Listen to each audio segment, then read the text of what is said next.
Soy María José Mas, soy neuropediatra, especialista en el neurodesarrollo y sus problemas, y me gusta explicarlo en mi blog Neuronas en Crecimiento y en mis libros La aventura de tu cerebro y El cerebro en su laberinto.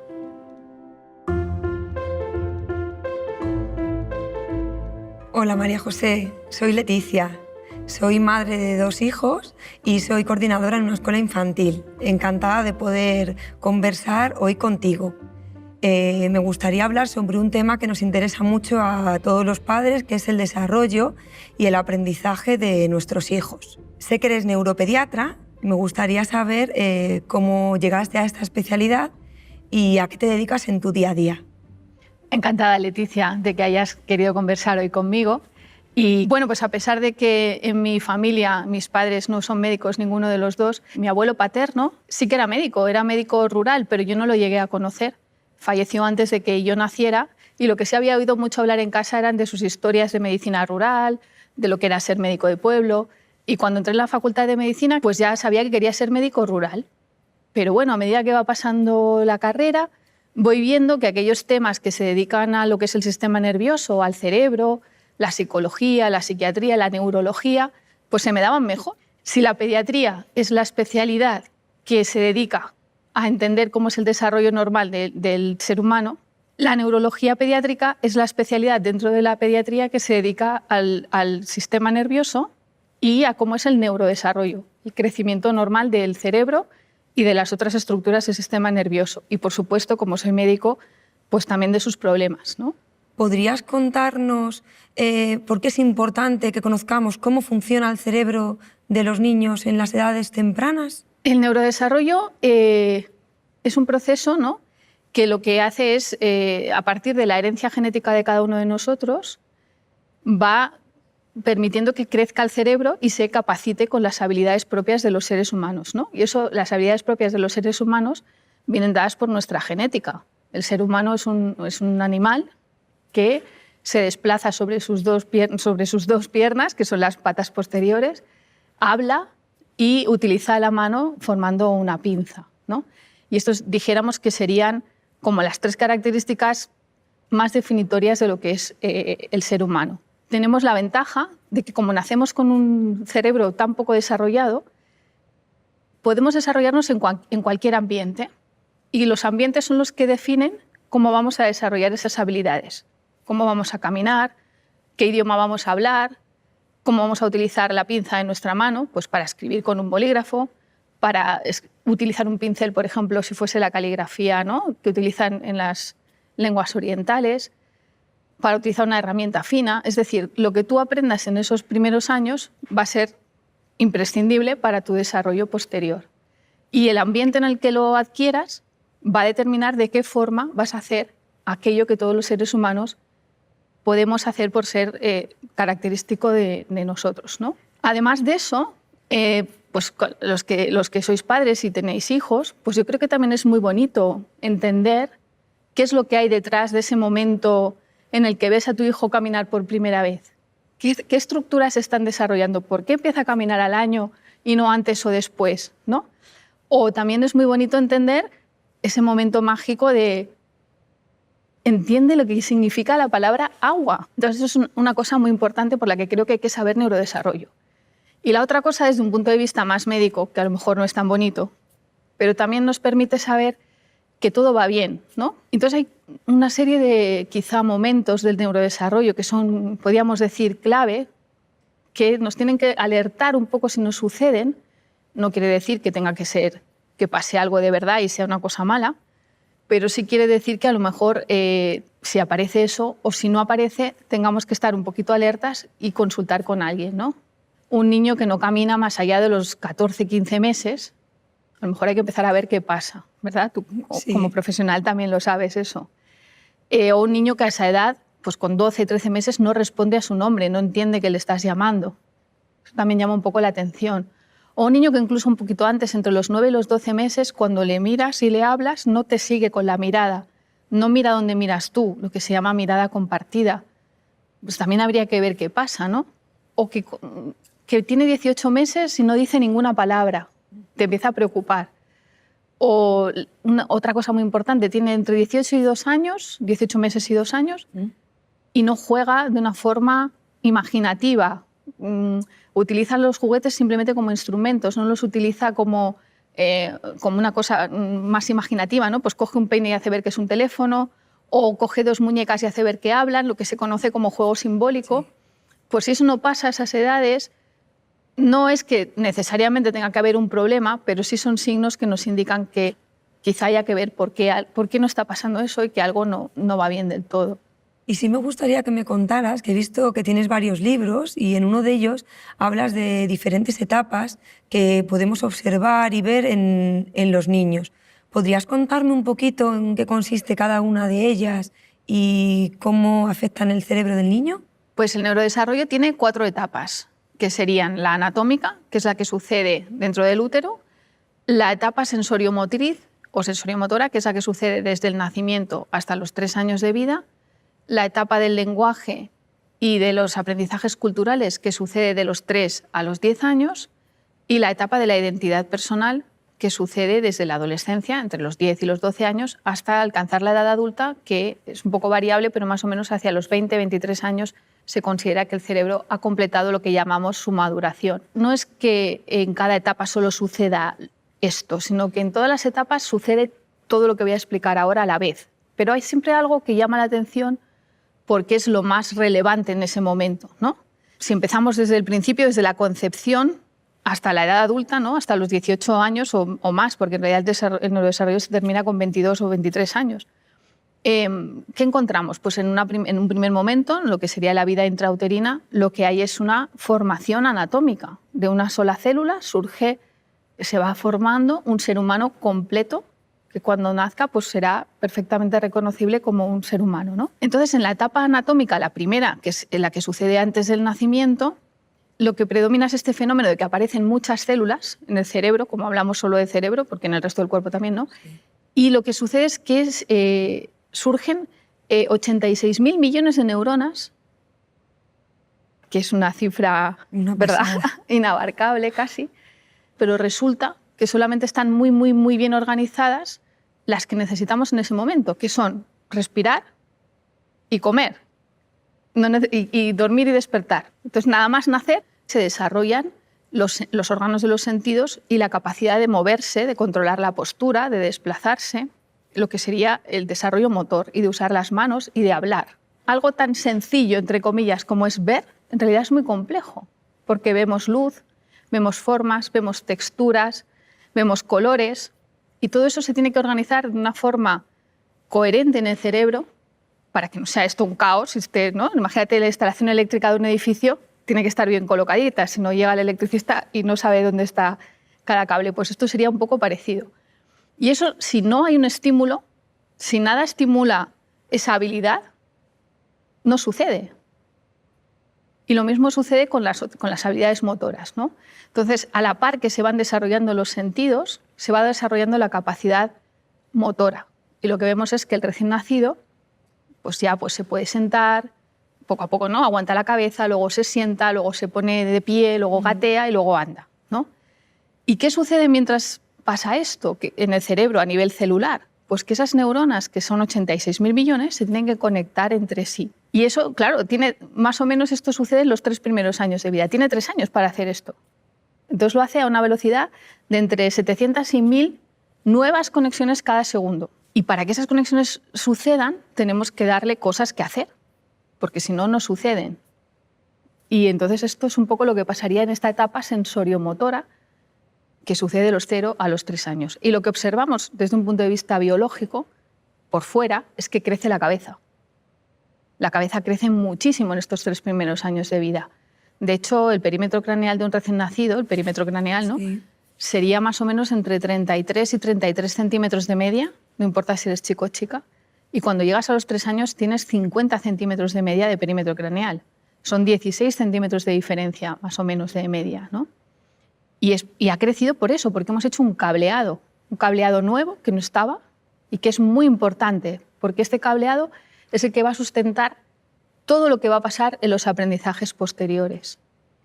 Si este cableado no se hace bien, después es mucho más difícil que las cosas se sustenten bien. Entonces, por eso se dice que esos 3 primeros años, los 1000 días primeros de vida, ¿no? Son tan importantes, porque es cuando esté cableado, tiene que estar, se tiene que hacer bien para que después ahí puedan hacer más cosas, ¿no? Y después, las otras 2 etapas que nos quedan sería la etapa que podíamos equiparar a lo que sería la escolarización preescolar y toda la primaria, de los 3 hasta los 12 años, 10, 11 años, en la que el crecimiento del niño físicamente es mucho, pero de la cabeza es mucho menos, es una media de unos 5 centímetros. Y aquí suceden muchas cosas, pero de una forma como muy tranquila. Lo que hace el niño es aprender a dominar el lenguaje para incluir en este lenguaje conocimientos de su entorno cultural que necesitará para después, cuando sea un adulto independiente, pues conocer su geografía de su sitio, su historia, su idioma y todo lo que conocemos en un niño de primaria, las matemáticas, por supuesto. Después, cuando ya ha adquirido estos conocimientos culturales y de lenguaje, sucede la adolescencia. Que la adolescencia, ¿no?, es un momento de crecimiento brutal, la persona da un estirón físico. Sí. Y además, de repente, ¿dónde está mi niño dócil que quería agradar? Que es lo que hace un niño de primaria, que era bueno, que obedecía porque no discutía, de repente discute todo, ya no se cree nada de lo que le dices, analiza en vez de memorizar, cuestiona, busca un poco su identidad. Primero es muy grupal, hace lo mismo que todos sus amigos, y luego poco a poco va eligiendo lo que él o ella quiere mostrarse como individuo, ¿no? Y a eso le llamo yo, porque es lo más característico, pues la etapa de la personalidad o de la individualidad, ¿no? ¿Y qué es lo que pasa en el cerebro? Pues crecer, todavía crece menos, una media de unos 3 centímetros el perímetro craneal. ¿Cómo es que ese cambio tan brutal sucede con tan poco cambio de volumen, ¿no? Pues porque lo que pasa es que se reorganiza todo. Todos esos conocimientos, toda esa forma de aprendizaje que el pobre niño de primaria, que todos hemos sido con tanto esfuerzo, se ha generado, de pronto cambia totalmente su estructura anatómica porque vienen las hormonas sexuales, entre otras cosas, y esto lo que hace es que te cambia el cerebro. Y por un lado empiezan a aparecer pues, las emociones, que es lo primero que se termina de formar, ¿no? Pero en cambio el pensamiento analítico todavía no es maduro. Entonces, ¿qué pasa? Que los impulsos, lo emocional puede, ¿no? Es el momento de los grandes amores, enamoramientos. Y entonces, hasta que no se acaba de estabilizar lo que llamamos la corteza prefrontal, que es lo último que madura en el cerebro, no alcanzamos un poco el equilibrio, ¿no?, entre lo que serían las emociones y la razón o la forma más analítica de pensamiento. De manera que podríamos decir que el adolescente es como un eterno enamorado, porque cuando uno está enamorado la razón no sirve para nada. Y un poco eso es lo que pasaría, ¿no? Esas serían las 4 etapas. En la primera pues, predominaría lo anatómico, la formación de las estructuras. En la segunda etapa, del nacimiento a los 3 años, predominaría lo sensorial y lo motor. En la tercera etapa desarrollamos nuestras habilidades lingüísticas y con ellos los conocimientos científicos de historia y demás. Y en la última etapa desarrollamos nuestra identidad y ya estamos preparados para, cuando nuestras hormonas sexuales y nuestro cambio corporal lo permita, entonces ya estamos preparados para ser adultos independientes y procrear si lo deseamos. María José, si habláramos de la inteligencia de las personas, ¿podríamos decir que es genético, que ya viene dado, o se puede desarrollar y estimular a lo largo de la vida? Pues mira, cuando más entendemos el neurodesarrollo, más nos damos cuenta que esta separación que tú me preguntas entre lo que serían las capacidades, dijéramos, dadas por la herencia genética o las capacidades que podemos adquirir, más nos damos cuenta que no lo podemos separar. Es muy difícil en una persona concreta decir qué cosas vienen de sus habilidades, dijéramos, genéticas o innatas y qué cosas son de su adquisición. ¿Por qué?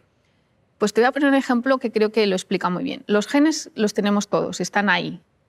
Pero si nada en el ambiente exige al organismo que exprese ese gen, la naturaleza prefiere ahorrarse la energía a utilizarla sin necesidad, ¿no? Tú puedes tener una capacidad de inteligencia, la que sea, pero si nada te estimula a que aprendas, pues no vas a aprender. Y después tenemos otra cuestión, que es ¿qué es la inteligencia? Lo más fácil sería decir que la inteligencia tiene 3 componentes que nos permiten observarla, ¿no? Uno sería la capacidad que tiene cada uno de aprender. Lo siguiente sería lo que has aprendido. Y lo tercero es cómo utilizo eso que he aprendido. ¿La inteligencia qué es?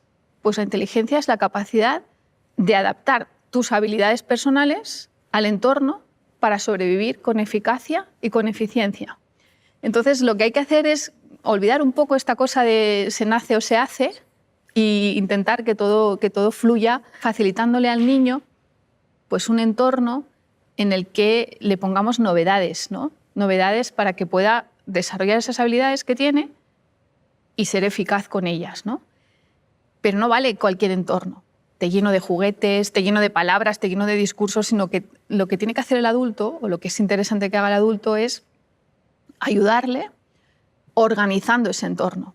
Y lo que hace el adulto que cría, madre, padre o quien sea, es ofrecer la información del entorno de una manera organizada para que la persona la pueda aprender. Entonces hay que dar un espacio con las cosas bien organizadas y que dé tiempo a que aprenda, cada uno a su ritmo, porque si yo te pongo una cosa y luego otra y luego otra, no aprendes nada, porque no te da tiempo a aprenderlo. Y una vez hacemos eso, pues cuando ya ha aprendido una cosa, le enseñamos la siguiente. Y es un poquito lo que podemos decir, cómo estimular, entre comillas, la inteligencia, que en realidad lo que estamos haciendo es favorecer la supervivencia de la persona en cada momento de su desarrollo. Y esto me parece una forma mucho más interesante y mucho más real de entender el neurodesarrollo que como si el neurodesarrollo fuese solamente una etapa de tu vida que tiene como finalidad ser adulto. No, el neurodesarrollo, como cualquier momento de la vida, el cerebro lo que hace es adaptarse al entorno. Si lo entendemos así, nos va a resultar mucho más fácil acompañar a ese niño y olvidarnos un poco de si tiene 4 años o 3 o si ha aprendido a escribir antes o después, porque en realidad no tiene más importancia. Y lo que sí que hay que hacer es intentar evitar que el momento perfecto de aprender algo pase. Tengo curiosidad por saber una cosa. En los años 90 había una corriente llamada el efecto Mozart, donde se decía que era positivo o bueno para el feto ponerle música porque desarrollaba aptitudes musicales. ¿Qué opinas de todo esto? ¿Es cierto? ¿Es un mito? ¿Es real? Pues esto del efecto Mozart es una cosa que he hablado muchas veces con mi amigo José Ramón Fernández, que es un pediatra neonatólogo que, por supuesto, el tema este le produce mucho repelús. Ahora te voy a explicar por qué. Esto surge de un estudio muy anecdótico que se publicó en Nature, porque a veces las revistas muy prestigiosas ponen cosas como muy llamativas, pero que son anecdóticas. ¿Y por qué es anecdótico? Porque solo incluía a 36 adolescentes, no incluía a otras edades, 36 personas. Les ponía la música de Mozart mientras hacían una tarea un poco compleja y, según este estudio, sobre 36 personas, esas personas respondían mejor si escuchaban a Mozart que cuando no lo hacían. Pero es que además ese efecto Mozart no era perdurable. Después de un tiempo desaparecía. Es decir, tenemos 36 personas adolescentes y que el efecto no es perdurable. Eso es lo que comenta siempre José Ramón. Y a partir de ahí nos hemos inventado un montón de cosas que no son ciertas. Viene aquí gente que se lee Nature sin más fundamento y dice, bueno, pues mira, como esto es así, pues ¿y si se lo ponemos al feto, qué pasa? Y la cosa empezó poniéndose música fuera de... ¿no? Pues la mujer embarazada se ponía como unos auriculares y le ponía Mozart al niño. ¿Qué dices? Pero a ver, ¿en qué cabeza cabe que si la naturaleza, vale que es modificable, pero si el feto está envuelto en líquido, envuelto en membranas, envuelto en músculo, en grasa y en piel de la madre, ¿por qué pensamos que es bueno romper todas esas barreras al sonido para facilitarle que oiga algo que quizá no deba de oír? ¿Y por qué no lo debe de oír? Porque la formación de sus huesecillos no está suficientemente fuertes para resistir según qué volúmenes de ruido. Entonces, el volumen de la voz de su madre es necesario que lo oiga, entre otras cosas porque le facilita comprender que eso que oye es voz.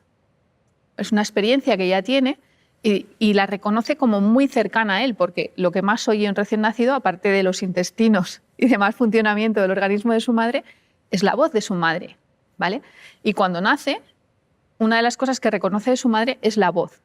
También reconoce el gusto y también reconoce los olores, que es lo que ha estado teniendo dentro, ¿no? Son las 3 principales cosas que nota de su madre. Pero el resto de ruidos al recién nacido al feto le pueden perjudicar por esto que estoy diciendo. Ese oído interno, no solo los huesos, sino que los nervios no están suficientemente maduros como para recibir ese volumen de ruido o de música, da igual, ¿vale? ¿Y qué pasa? Pues que se ha visto que cuando esto sucede se altera la formación de las vías auditivas y causa perjuicio.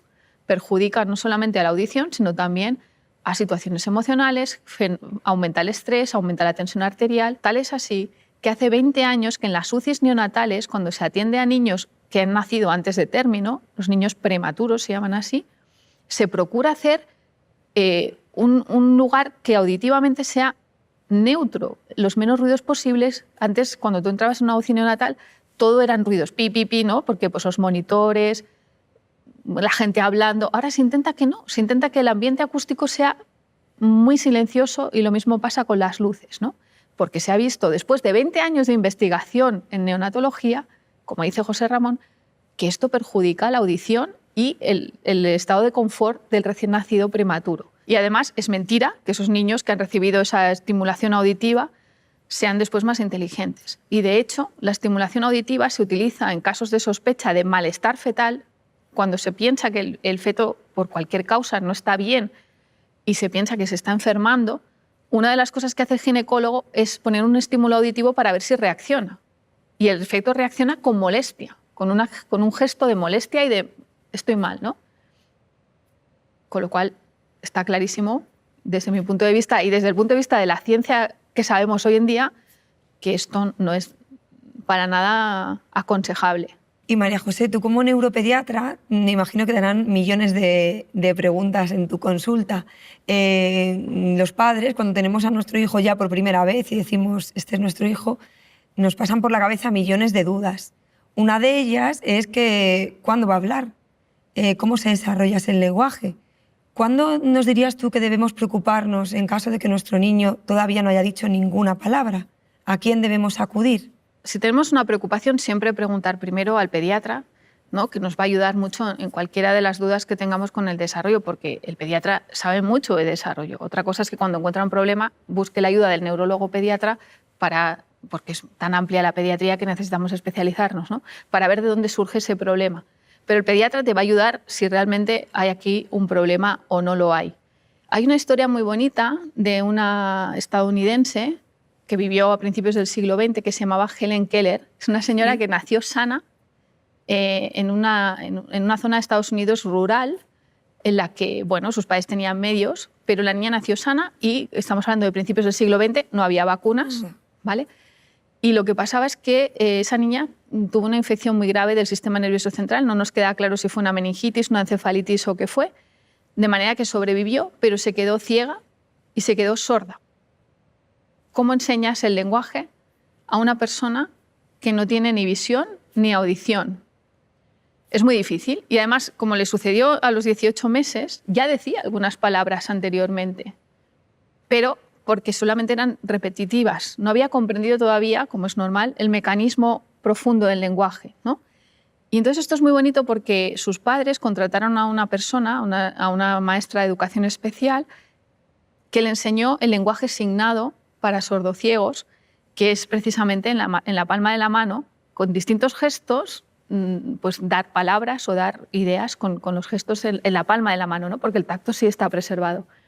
Entonces la niña al principio pues, había perdido totalmente la capacidad de ver y de oír y había perdido lo poco que sabía hablar, porque eso no es habla. O sea, es habla, pero no es lenguaje propiamente dicho, ¿no? ¿Y qué pasó? Pues que la maestra le iba haciendo esto y ella sí que contestaba alguna cosa como de forma automática, ¿no? ¿Quieres agua? Pues sí, agua.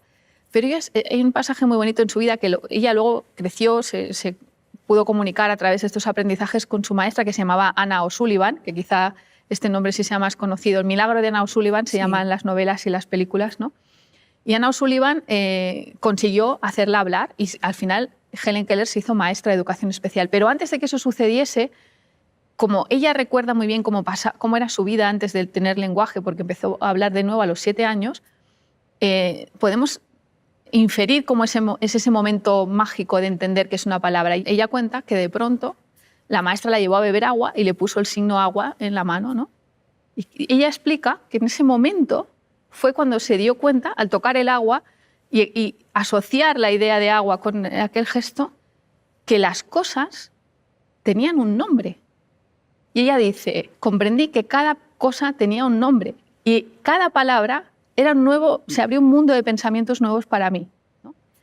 Y eso es una cosa extraordinaria, porque no es lo mismo hablar que entender que eso que dices significa una cosa, ¿no?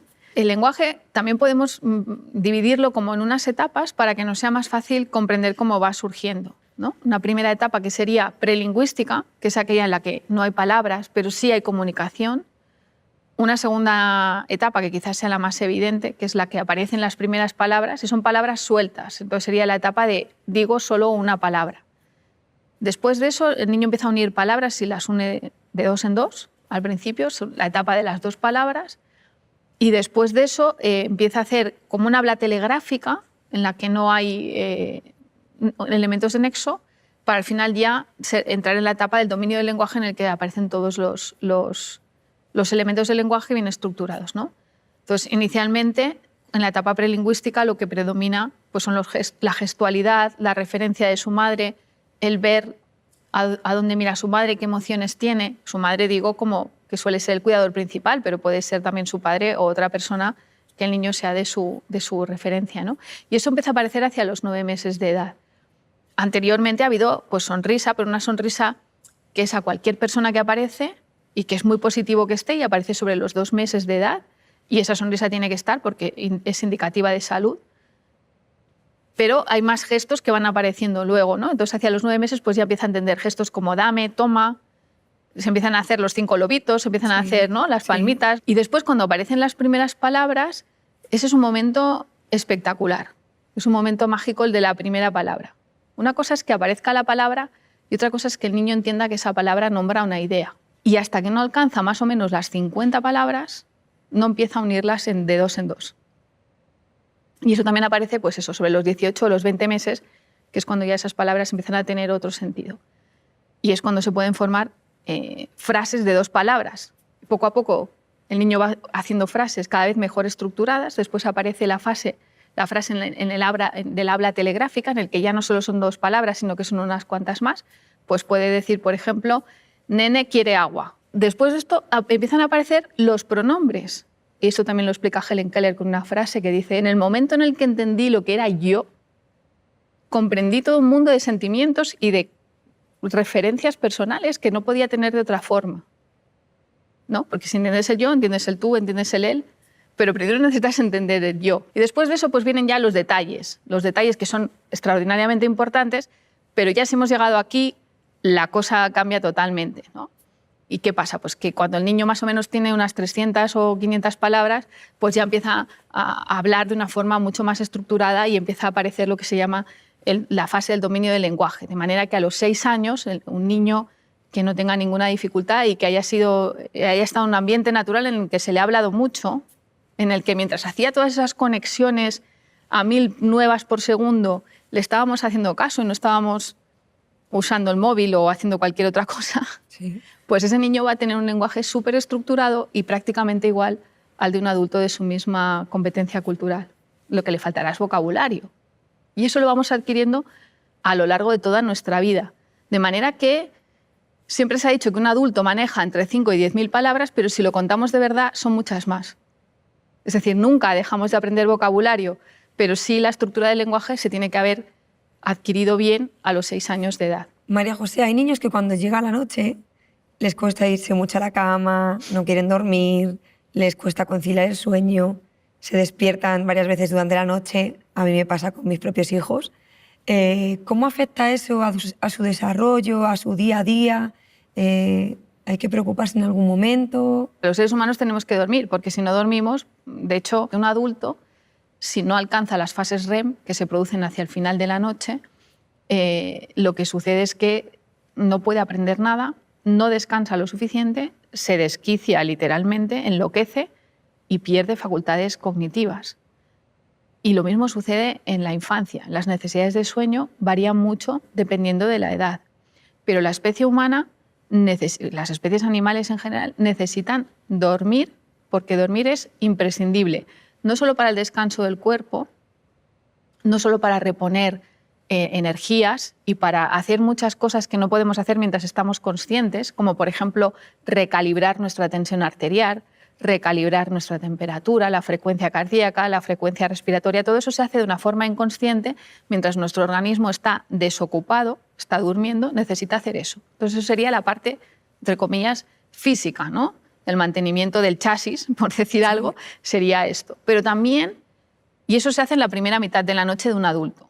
En la segunda mitad de la noche predomina otro tipo de sueño que se llama sueño REM, que es el sueño de los movimientos rápidos de los ojos, en inglés Rapid Eye Movement, ¿no? Y lo que sucede en esta fase REM es que se consolidan los aprendizajes, simplificando. Sí. Es decir, lo que hacemos es aprender mientras dormimos. Recordamos lo del día, lo que nos interesa se nos queda y lo que no se va. Personas que solo duermen 5 horas probablemente estén durmiendo insuficiente porque no tienen suficiente sueño REM para estar al día siguiente alerta, descansado, aprendido. Es muy importante. Y resulta que en la infancia, como todo en el neurodesarrollo, esas fases REM, ese tipo de sueño, no es igual que el del adulto. Los ciclos, en el niño dura 60 minutos todo el ciclo. O sea, dura 20 minutos de sueño REM, 20 minutos de sueño medio me despierto y 20 minutos de sueño estoy dormido profundo. Entonces, ¿qué pasa? Que el recién nacido o el niño hasta una cierta edad, más o menos hasta el primer año de vida, se despierta muchísimo. Eso, claro, para un adulto que tiene que hacer el otro ciclo de sueño, es horroroso, especialmente en la etapa más pequeña, ¿no? Entonces, lo que tenemos que hacer es ayudar al niño a educarlo en las horas de actividad nuestras. Pero un recién nacido no podemos educar mucho, tenemos que seguir un poco su ritmo. ¿Pero qué podemos hacer? Pues podemos indicarle cuándo es de día y cuándo no, cuándo tiene que estar activo y cuándo no. Entonces, aunque hay que dejarle dormir igual sus ciclos, no conviene nunca despertar a un niño, a menos que lo indique el médico por alguna razón, hay que dejarle que siga sus ritmos normales, ¿vale? Y entonces lo que tenemos que hacer es que se distinga muy bien por el ambiente, cuándo es el ambiente diurno y cuándo es el ambiente nocturno. Por ejemplo, pues tú cuando te levantas y te haces tu aseo matinal o las costumbres que uno tenga, el desayuno, pues el niño ya no esté en su cunita a oscuras, sino que tú lo llevas al salón contigo o a la cocina contigo, que él vea que hay movimiento o ella vea que nos movemos, ¿no? Lo dejamos en un sitio tranquilo, no estamos ahí atosigándolo, pero ya el ambiente es otro. Y en cambio, cuando queremos que llegue la noche, pues le hacemos un ritual que sea siempre el mismo, pues el baño, el pijama, el darle de mamar si es el caso, y ya acostarlo y dejarlo en silencio, en penumbra, y él ya ve, y ella ya ve que no es lo mismo, y si vamos haciendo eso desde el día que nace, puede haber problemas, pero en general la mayoría de niños van a entender ese ritmo y van a acomodar su reloj interno a este ritmo de sueño-vigilia. Si somos caóticos, como en cualquier otro aprendizaje, pues el niño no va a poder descansar las horas que le conviene. Y un recién nacido tiene que dormir entre 12 y 16 horas al día, sumando siestas. Progresivamente ese número de horas que tiene que estar dormido va disminuyendo a lo largo de los primeros años de vida, de manera que un niño de 2-3 años pues duerme unas 11-12 horas. Y luego me preguntabas por el niño que no se quiere dormir, que es ese niño de 3, 4, porque ya se cosca de todo, ya tiene buen lenguaje, entiende las conversaciones. ¿Y qué le pasa? Pues que imita, aprende por imitación. ¿Por qué no se quiere dormir? Porque en la casa hay cosas que pasan interesantes y las quiere saber. Y el niño de primaria, en cambio, lo que quiere es agradar. Y cuando ya hemos superado esas etapas, normalmente también puede haber algún problema, suele haber pesadillas, malos sueños, pero tienen más que ver con ese despertar de la comprensión, de pasar de un pensamiento muy imaginativo a un pensamiento más lógico de la primaria. Y eso pues, genera otro tipo de problemas de sueño, que no son exactamente enfermedades, pues son pequeños problemas como las pesadillas, ¿no? Y en la adolescencia nos vuelve a pasar otra vez que necesitamos dormir mucho. Vuelve a haber un cambio de organización cerebral tan grande que necesita el cerebro descansar mucho, dormir mucho para reponer energía y comer mucho para reponer energía, ¿no? El adolescente además tiene el componente de que empieza a segregar hormonas sexuales que tienen la mala costumbre de segregarse de madrugada, y las hormonas sexuales sirven para lo que sirven, te ponen en alerta, no te quedas tranquilo y te desvelan. Y entonces cuando se quiere acostar a las 2 de la mañana le decimos que esas no son horas de acostarse. Y sí que es verdad, y nos vuelve a pasar, que tenemos que acomodar la naturaleza del adolescente a nuestra cultura que estamos viviendo, pero hay que entenderlo también, porque si no, esto es una bronca continua absolutamente innecesaria, ¿no? Y cuando hablamos de irnos a la cama, ese momento de vamos a acostarnos, creamos una rutina, nos recomiendan dejar a un lado las pantallas y que aparezcan, por así decir, los cuentos y los libros. ¿Qué beneficios tiene leer a los niños cuentos desde edades tan tempranas? El libro a la noche tiene la ventaja de que al no tener luz no le dice al cerebro, es de día, desvélate. Yo creo que un cuento bonito, tranquilo, no sé, no se me ocurre ahora, pero seguro que tú has contado muchos cuentos así. Adivina cuánto te quiero, por ejemplo. Por ejemplo, es una cosa muy bonita porque se va a dormir muy tranquilo o muy tranquila. Has generado un momento de intimidad y que además perdura toda la vida, porque yo sí que me acuerdo de cuando mi madre me contaba cuentos antes de irme a dormir o en cualquier otro momento del día, ¿no? ¿Y por qué leer y no contarlos de viva voz? Lo que suele pasar es que tú entiendes mejor de lo que te expresas, porque por muy buen vocabulario que tengas, no siempre lo tienes accesible en el momento en que estás hablando. Hablamos tan deprisa que aunque tengamos mucho vocabulario, si no es el que más usamos, esa palabra se nos puede perder entre todo lo que queremos decir, ¿no? Entonces, cuando tú cuentas un cuento inventado, está muy bien, pero seguramente no vas a ayudar a aumentar, a acrecentar el vocabulario. En cambio, si está escrito, son palabras que a lo mejor a ti no se te habrían ocurrido, en ese momento digo, y entonces te permiten ampliar el vocabulario de esa persona. Yo me acuerdo con mi sobrina que en una ocasión, a ella no sabía leer, tenía 2 años o 3, y entonces le gustaba mucho que le leyera El Rey León. Y se lo llegó a aprender de memoria, o sea, no sabía leer, pero ella veía la página, sabía de qué iba el cuento y lo decía. Y era muy gracioso porque había un momento del cuento que decía que Simba se convirtió en un joven y vigoroso león. Lo que quiero decir es que lo expones a un vocabulario mucho más rico, del que yo no usaría esa palabra para contársela en un cuento a un niño de 3 años, ¿no? Pero en cambio, como está en el cuento, la uso y ella pues la oye y parece una cosa absurda, pero al final eso acrecienta su vocabulario y permite que sea mucho más amplio que si no lo usamos así. O sea que hay muchas razones. Una sería puramente, dijéramos, académica o de conocimiento cultural, como es el vocabulario. Otra sería la ternura, el momento de tranquilidad con tu madre, ¿no? Y otra sería permitir y facilitar la relajación y evitar la excitación previa para dormir con tranquilidad y no estar activo en el momento de irte a la cama.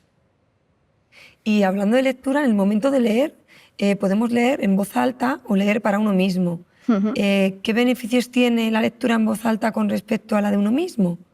Pues es que son 2 formas diferentes de leer. O sea, la lectura en voz alta la hemos hecho todos en algún momento de nuestra vida, porque cuando aprendes a leer, lees en voz alta. ¿Por qué? Porque no sabes cómo se dice esa palabra, entonces te la dices a ti mismo para pronunciarla bien y para entender bien lo que... O sea, la has oído muchas veces, pero no sabes cómo se pronuncia bien, ¿no? Entonces, al leerla, te obligas a ti mismo a pronunciarla bien. Y también nos pasa cuando aprendemos un idioma nuevo. Al aprender un idioma nuevo, preferimos leerlo en voz alta pues para ir habituando nuestro oído a esa nueva fonética del otro idioma, ¿no? Y entonces, en el niño pequeño, la lectura en voz alta es la norma. Y llega un momento, tú lo sabes bien, que empieza a leer para sí mismo, o que tú le pides, ya no leas en voz alta, intenta leer para ti mismo, ¿no? ¿Por qué? Porque estamos buscando 2 cosas distintas. Todos leemos las instrucciones del IKEA o de la lavadora en voz alta, por poner un ejemplo. Porque cuando una cosa es nueva y no la entendemos bien o se sale de nuestro ámbito, la leemos en voz alta porque es una forma de entenderla mejor, nos permite entenderla mejor. Pero en cambio, pocas veces vas a leer una novela, una poesía o incluso un libro de, yo qué sé, si te gusta la filosofía, algo que te induzca a la reflexión, normalmente no lo lees en voz alta, lo lees en voz baja, porque lo que estás haciendo es reflexionar sobre lo que lees. Normalmente leemos en voz alta para comprender y para rememorar, porque si estudias, ¿no? Si te quieres estudiar algo, también lo sueles decir en voz alta, incluso lo teatralizas, porque te ayuda, ¿no? Por ejemplo, en la Edad Media, los juglares se tenían que aprender el Cantar del Mio Cid, que tiene no sé cuántas miles de palabras. ¿Y cómo se lo aprendían? Porque no había papel para imprimirlo y leerlo. Entonces, ¿cómo se lo aprendían? Pues se lo aprendían cantando, representándolo, y así se aprendían los versos, ¿no? Y de hecho, el Cantar del Mio Cid tiene tantas versiones porque no es fiel a lo que fue inicialmente, ¿no? Entonces, es distinto leer en voz alta por eso, porque estás comprendiendo, haciendo tuya la historia. Y una vez la haces tuya, lo que quieres es profundizar, reflexionar, pararte a ver aquello, disfrutar con aquella lectura. Entonces, aunque las dos sirven para aprender, sí, dijéramos que pueden ser formas de aprendizaje un poco diferentes. María José, quería darte las gracias por haber venido hoy y por haberme dado la oportunidad de sentarme aquí contigo en esta entrevista. Muchas gracias, un placer. Ha sido un gusto hablar contigo y que me hayas propuesto preguntas tan interesantes que creo que pueden haber sido de interés para todos y que espero que sean útiles. Muchas gracias a ti, Leticia. Gracias.